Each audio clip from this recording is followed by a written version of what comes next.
All right, hello everyone. My name is Tommy Valentine. I have the pleasure of serving as the executive director at an organization called Historic Athens. We are a 53-year-old 501c3 education advocacy nonprofit here in Athens. You may have known us at the name of our founding, which was Athens-Clarke Heritage Foundation, and we are on Prince Avenue in Old Fire Hall number 2, next to the scenic Captain D's restaurant. That's where you can find us. It's my pleasure to be invited here today. 3 years ago, or in COVID time, 1 year ago, we actually did an initiative called Historic Businesses of Athens, and it gave us a chance to take stock of businesses like this one that have stood the test of time. And we celebrated Cofer's one day across our social media as part of that. But one of the in-office discussions that we had when we were going through that initiative is, well, I guess I want all of us to be working from the same playbook. So when we say historic, that's not just that's a formal term. It has a formal meaning. If you ever want to know, impress your friends at the next party you're at. Historic means, you can get in the weeds about a lot of things, but basically it means 50 years old or older, and that it retains a lot of the same character it originally had, right? And clearly Stuart's a character, so we're good there. We're good there. I have in front of me, by the way, I'm going to finish what I was saying, but I have in front of me 4 pages assembled of major milestones in Athens over 100 years. I'm not going to read it to you verbatim, but I want to share a few of them with you after I kind of frame this. So when we did the Historic Businesses of Athens initiative, one of the things we talked about is any of you who have started a business, I know I've started a business before, you know that most businesses fail within the first year. A staggering number fail in the first 3 years, and so on and so on. So for a business to really even celebrate 10 years is an achievement. But when you look at it through the lens of history, for a business to make it 100 years, it means that they have at that point become as much of a fixture of the city you live in as any street or building, any park, any of your favorite places. Oftentimes when I'm trying to talk to people that are skeptical about historic preservation or don't think it's for them, and I don't think that's y'all, because you all groaned when they showed the Deering Street and thought about that loss. But what I often tell people is I say, I want you to think about if you were to leave Athens for 30 years and you were to come back, what's a thing or two that if it were gone, this wouldn't feel like Athens to you anymore? And, you know, it may be the stadium, it may be the tree that owns itself, it may be a restaurant. For some of you, it may be things we did lose, but we all have those places.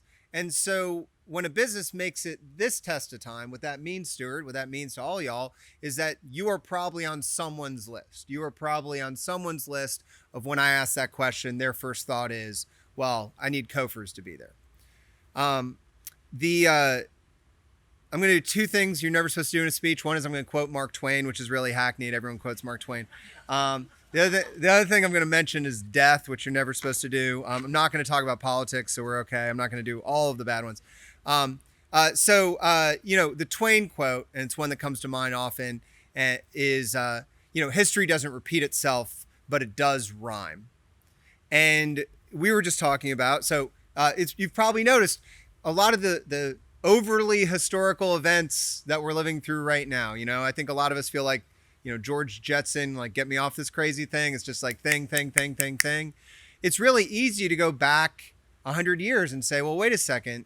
About 100 years ago, they were dealing with the 1918 flu, and you got the USSR kicking off, and, we got our national championship this year. Well, in the 20s was when Sanford Stadium opened up, right? And so you have these synchronicities of things that happen. The death part tied in is over the weekend, my grandmother passed away, my mother's mom. And I don't bring it up except to say that she was born the same year as the store. She was 100 years old. She made it. She made it to 100 years old. And we would talk our whole lives about every change she had to do to navigate the world over that 100 years. So those of you that have elderly parents who are still with you or grandparents, you know that how do you go from effectively no cars to everyone staring at their phones all the time? Probably my favorite meme on the topic of history this last year was, it was just a photo of someone with a mask, surrounded by other people with a mask, holding up their phones, staring at it. And they said, if you were to show this to somebody 60 years ago, what, like, and ask, guess what's happening here? Like, there's just no way that you could do it, right? As people have to navigate those changes, right? So too do businesses. And so the quick smattering of history I want to go through here, because you have two much more distinguished and disciplined speakers after me. But the smattering of history I want to go through, as I share them, I want you to just consider, some of them will have a direct effect on this business, some of them won't. But all of them in some way change the tapestry of Athens. And when you tweak the tapestry of Athens even a little bit, that changes who comes in here. Maybe it changes who can come in here. Maybe it changes who is likely to be on this side of town, right? All of those things shift over time. So for a business to make it this far, it has to adjust to those things. And then I have one little closing remark. So first of all, in the 20s, let's look at the 20s. So first of all, 1922, and we can applaud for this, Cofer's was founded, right? Other things happening that same year. So Athens High and Industrial School, also known as the Reese Street School, was one of the first black public schools accredited in the state of Georgia. That opened up that year. A few years later, the Knox Institute, which you may have heard of, which was on Baxter, that also opened up in the Reese-Hancock area. 1929, UGA's Sanford Stadium was built. At the time, it had a whopping capacity of 32,000. I think it's grown just a bit since then. What is interesting, though, about that initial capacity is at the time it was double the capacity of Athens, Georgia. So that tells you Dogs fans have been loyal for a while, right? Some of them have been waiting that long for the other night. 1930s, the prestigious Garden History of Georgia was published, which featured landscaping from Athens in the past and projects of the present. Beach Haven Park, which was a SPLOST project Historic Athens helped to secure. It'll be a new West Side Park over kind of adjacent to Target area. Beautiful history and story to be shared another time, but Beach Haven was featured in that book. 1932, the Varsity opened its first Athens location. Athens, our hearts have all been moving gradually slower since that time. We are happy to hear that there are some additional varsities coming back our way. 37, acknowledged as Georgia's pioneer of aviation, Ben Epps lost his life in a plane crash at the Athens airport, which is now named in his honor. And 1939, the Founders Memorial Garden was established in honor of the founders of America's first garden club, which was founded 1891 in Athens, Georgia. We're always on it first, folks. So 42, Athens goes to war following Pearl Harbor. The tree that owns itself falls over. So I don't know if you know this or not. Anytime you're looking at that, you're looking at the son of the tree that owns itself. I think that it has a name, isn't it? Something Treason, I think if you look closely, it actually has a name. It's not like Mike Treason, but it's basically. 48, I know you were asking about seed packets and UGA population. 48, UGA enrollment spiked up to 7,800 students because of World War II training. So Baldwin Hall, where I got my SPIA degrees, was an Air Force Academy. In the 50s, the Naval Academy came here from the New York Naval Yard. And by the way, I'll just say, these facts were put together partially by our wonderful staff at the Historic Athens Welcome Center, which you should always visit downtown, and then also Stephen Brown of the UGA Special Collections Library, who knows everything about Athens. And as a way of testing whether or not I was reading what he was actually working on, he put that a movie debuted here that did not. And so I think he was trying to test me. Yeah. He said it was filmed in Squirrel-O-Vision, so that's how I knew. 1961, Charlene Hunter and Hamilton Holmes were admitted to UGA. 63, Athens' first shopping center opened. Does anyone know what was Athens' first shopping center? Beechwood, that's right. Site of my first date. And unfortunately, that was the last date with that particular person. But it's not Beechwood's fault. 63, Clarke County Public School System was integrated. And then 65. So I want to say something about the loss of that house, or the 65 house. So I hear you. I wish we had been there a few years earlier.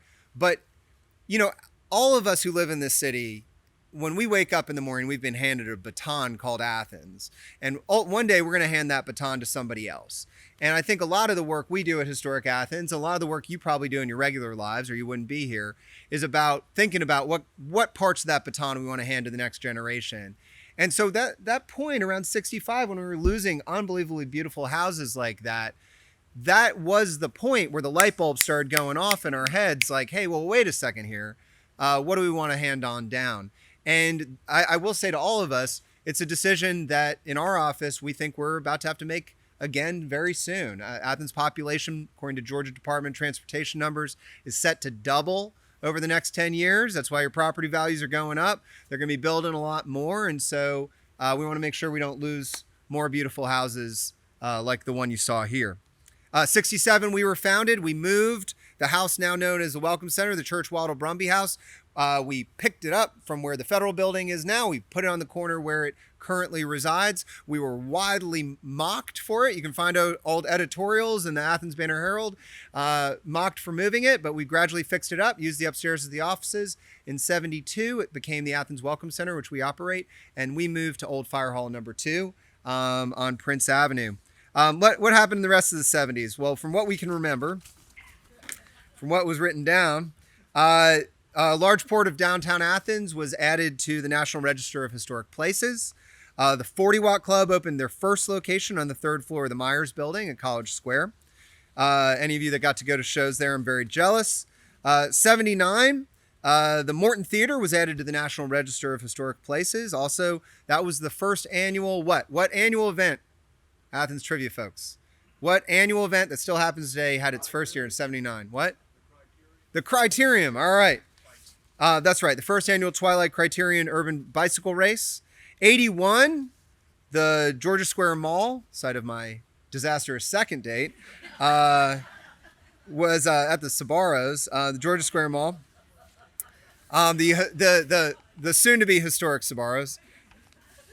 83, we jump into the 80s, and Athens starts to change a bit. It starts to transform, not just transform internally, but start to transform the country around us. A few years ago, I got to go to Seattle for a conference, and in their music museum, I was stunned to see a whole section dedicated to Athens. So in the Seattle Museum, there's a dedication to Athens. And so the music that came out of Athens, the art that was coming out of Athens in the 80s, we like to think it was all inspired by the Seed Packet. But Murmur was released in 83. Michael Thurman, an Athens native, became the first African-American elected to the Georgia Assembly from Athens since Reconstruction. That was 84. 1988, David Bliss, a disabled UGA student, protested lack of ADA on UGA's campus by calling the media and then dragging himself up the stairs of the Holmes Hunter Academic Building, which is impressive because I can barely walk to the top of the Hunter Holmes Academic Building. 1990s, I was about to say wrapping it up in the 90s, and I have to remind myself that the 90s was not as recently as I think it was. Athens-Clarke County became a unified government. The Olympics came to Georgia, and Athens hosted women's soccer, volleyball, and rhythmic gymnastics, and the U.S. Women's soccer team won the gold medal. 1998, 100,000 people gathered in the streets of Athens for Widespread Panic's free open-air record release show, surpassing the expected attendance nearly fivefold. What's that? There's that footage of Gwen Looney saying, please don't destroy my town, or something like that. 2003, the We Let the Dogs Out public art exhibition started. That's where all those lovely decorated bulldogs showed up. 2005, kind of landmark in historic preservation, the TRR Cobb House moved back to Athens. The Cobb House is, an interesting place with a very complex backstory, but perhaps most complex was, for those of you that don't know, where St. Joe's was. By the way, I'm doing the Southern thing of telling you where something was by comparing it to where something else was. But where St. Joe's was, that's where the Cobb House was. And as depicted in one of REM's music videos, They actually cut it up into pieces and they drove it up then 78, clogging up traffic all the way 78. They put it there. The person at Stone Mountain who had wanted it, I think, lost their job. Someone else came in. They didn't want it anymore. It was covered in tarps. It was brought back here. It was restored to its current color, which was the original color. But for all these years, it had sat white. So people thought, why are you painting that historic white building pink? We forget that black and white photos, people lived in colorful times. So bringing it to the present. So the 2010s, more than one or two historical things have happened in the 2010s. UGA has grown. Our football team has hit their stride. The remains were found at Baldwin Hall that kicked off a long introspective discussion of kind of UGA and our history and our legacy, both the good parts and the difficult parts. In 2020s, I guess we'll say that three things. One is the job we started back in the 60s of getting downtown designated was completed. So we completed the West Downtown Historic District designation. So now all of downtown is recognized both nationally and locally, which is good, with good local strong protection. So that means 30 years from now, you'll come back. Maybe there'll be a new business. Maybe the 40 Watt, which used to be a grocery store, will be a grocery store again. Maybe Cofers will have a satellite seed business in there, hosted by Michael Stipe. But downtown will feel like downtown, which is good. We've all been contending with COVID, and I know COVID is political in its own way, but I'm bringing it up to say, y'all, just speaking as a small nonprofit, these are difficult times. People have to watch their pennies. They're having to decide how certain the future is. The economy's gone up and down. And so, again, times like these make you realize that for a business like Cofer's, there's a reason why Christmas time I'm here buying my Christmas tree and not at Home Depot or Lowe's or somewhere else like that, is that, businesses like this deserve our support. And so I'll say that the last event of Highlight 2020 is, of course, the 100 years of Cofer's. So I'm going to close out with just this real quick. We had the newspaper up here earlier. I think it's good to look at that and really think about, flesh and blood hands hold those newspapers. The newspapers you go out and get right now, they might be 100 years old one day. And it really is interesting to think about the tangibility of the past. We had to show this. Does the audience member who submitted this photo want to tell this story, where this photo came from? Well, I'm Bill Hartman, and I lived across the street from Malcolm. And this is probably taken in 54, 55.